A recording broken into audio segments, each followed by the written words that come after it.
কতদিন পর কাকার বাড়িতে ঘুরতে যাচ্ছি। কাকা কি দেখে চিনতে পারবে? গ্রামটা দেখছি সেই রকমই আছে, তবে ঠান্ডা একটু বেশি লেগেছে। তারপর সে গ্রামের রাস্তা ধরে হাঁটতে থাকলো, আর আশেপাশে দেখতে দেখতে বাড়ির সামনে পৌঁছে গেল। সেখানে দেখে তার কাকা কাকিমা আর কাকাতো বোন দাঁড়িয়ে আছে। নেপাল, কেমন আছিস? আসতে কোনো অসুবিধা হয়নি তো? রাস্তা ঠিকঠাক চিনতে পেরেছিস? কিরে দাদা, কেমন আছিস? কতদিন পর এলি?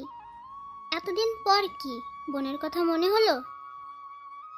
আয় রে বাবা, ভেতরে আয়। তোর মা বাবা সবাই কেমন আছে? হ্যাঁ কাকিমা, মা বাবা সবাই ভালো আছে। তোমরা সবাই কেমন আছো? আর নীলু, তুই কেমন আছিস? অনেক বড় হয়ে গেছিস তো।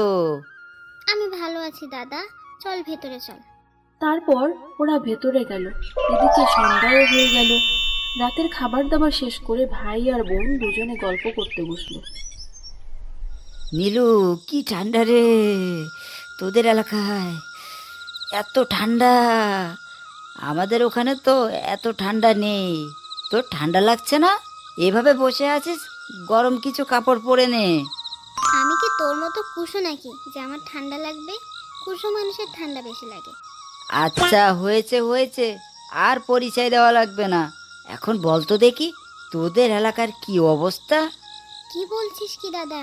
এই তো কয়েকদিন আগে আমাদের এলাকায় দুটো বাঘ পার হয়েছিল। সে কি কাণ্ড! মানুষ ভয়ে রাতের বেলায় বাইরে বেরোতো না। তাই নাকি? আমার তো এখন একটু একটু ভয় লাগছে। রাতে যদি বাঘ পার হয় তাহলে কি করব? ভয়ে তো আমার হাত পা ঠান্ডা হয়ে যাচ্ছে রে।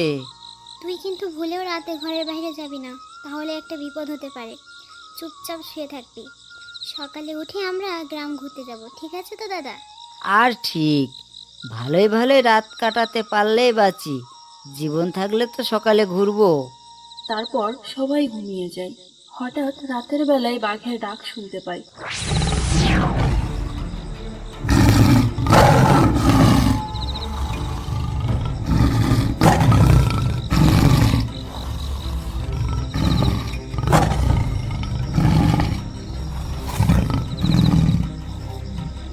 তখন নেপাল ঘুম থেকে উঠে বসে আর ভয়ে কাঁপতে লাগে।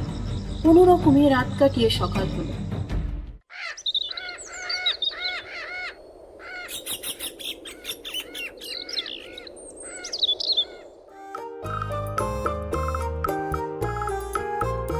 নেপাল, রাতে ঘুম কেমন হলো? কোনো অসুবিধা হয়নি তো নতুন জায়গায়? রাতের বেলায় যে কাণ্ড ঘটেছে! আর ঘুম ঘুম আমার মগ ডালে উঠে গেছে। বাঘের ভয়ানক আওয়াজ শুনে আমার তো হাড় গোড় ঠক ঠক করে বাড়ি খেয়েছে। আমি আর থাকবো না, বাড়ি ফিরে যাব। না না কাকিমা, ঘুম বেশ ভালোই হয়েছে। ভাবছি এবার আমি বাড়ি ফিরে যাব। তারপর নেপাল আর থাকতে চাইলো না। সকালে খাওয়া দাওয়া শেষ করে নেপাল বাড়ি ফিরে যায়।